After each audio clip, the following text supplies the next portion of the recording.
So I'm going to talk about imposter syndrome a little bit because it's usually something that we all run into, whether it's clinically or business-wise, and I think to separate out the two is really helpful.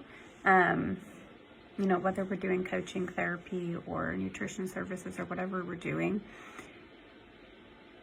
we typically have clients that are struggling and like that trigger us in certain ways or that make us feel like we don't know what we're doing.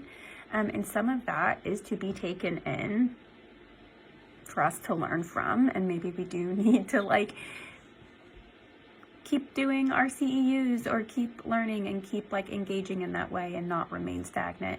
But also some of that is coming from a space of not feeling like we know what we're doing because we're scared or because something else is underlying there. So I always just think of it as like really listening to it and not just hearing it. So when we have a specific client or a case or maybe just like a season in our work where we don't feel like we know what we're doing, really checking in with that. Is it just because this client is presenting with something that we've never worked with before and we really don't know the best route of doing it or something like that?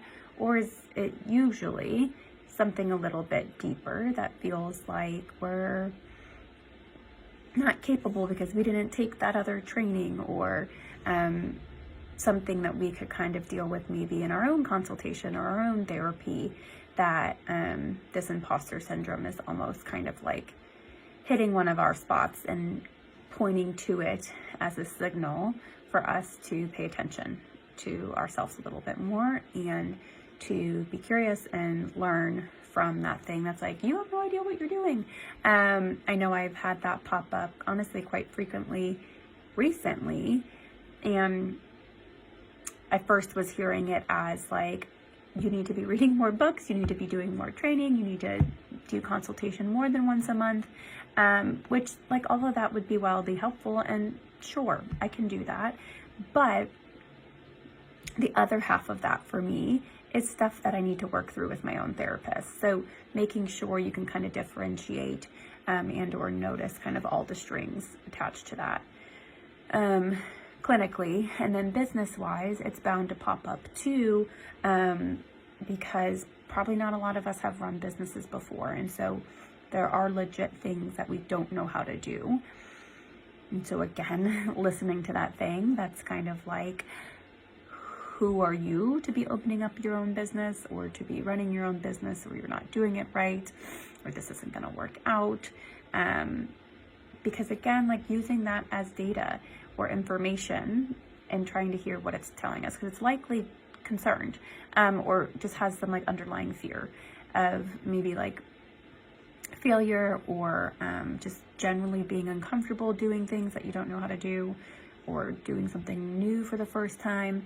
So really being able to listen and use the skills that we do usually pretty well with our clients, almost like on ourselves.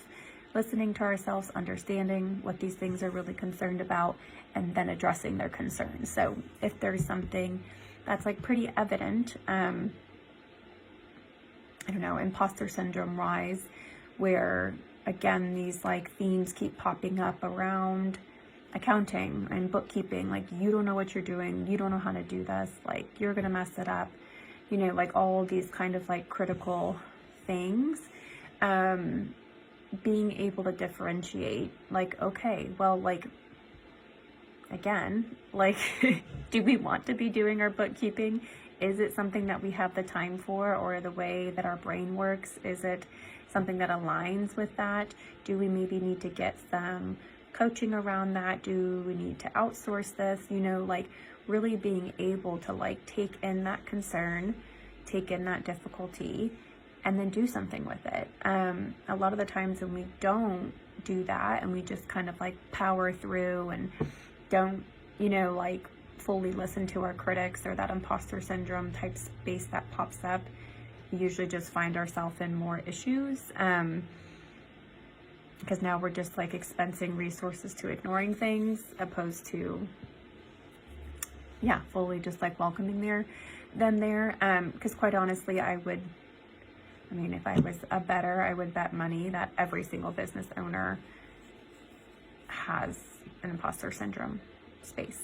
And quite honestly, every therapist or every human helper probably has an imposter syndrome type space too.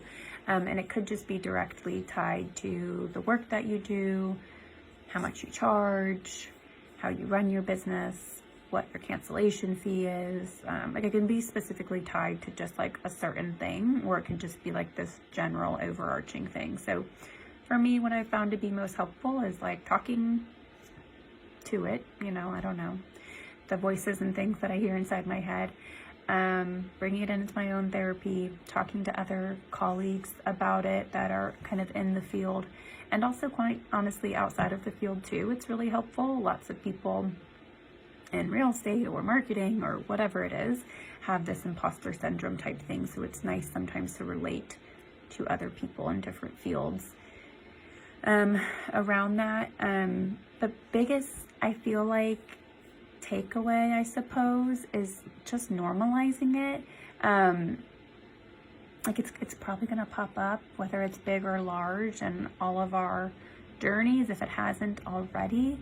And it can be helpful to acknowledge it, to understand what it's trying to tell you, and also like kind of introduce yourself to it and your achievements, and that like you've got this. And if you don't got this, you're going to seek help to get it. And so there's that reassurance that like, hey, yeah, we can listen to these things that are concerned about what we're doing or not doing, or if we don't know what we're doing, or we, are too whatever.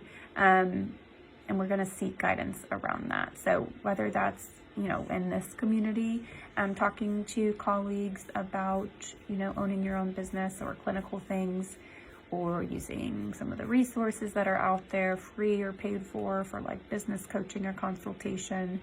Or again, talking to your own therapist, really being able to just trust yourself that you do know what you're doing, but it doesn't always mean that you have all the answers. Sometimes you knowing what to do means you going to ask for help. But yeah, that's something that I don't feel like I was totally prepared for in the beginning of opening my practice, because I very much made the decision to quit my job and start my own business. And I wanted to do that, and I don't want to work for anyone else. And so I had all these things that were like really, and I'm good at a lot of this stuff, a lot of these things that were like really encouraging and great, and like, you chose to do this and you got it, girl, and so then when this imposter syndrome creeped up, I was like, who the hell are you? So yeah, it's nice now when it pops up to be like, oh, hello. Yes, of course you're there. I'm doing something new. And quite honestly, I don't like doing new things because I like being good at things. And sometimes it takes a while to get good at it. So, so I guess welcoming in that imposter syndrome, because it's probably going to be there. But yeah, comment, engage around this, email me, anything like that. And hope it was helpful or encouraging or just normalizing. Bye.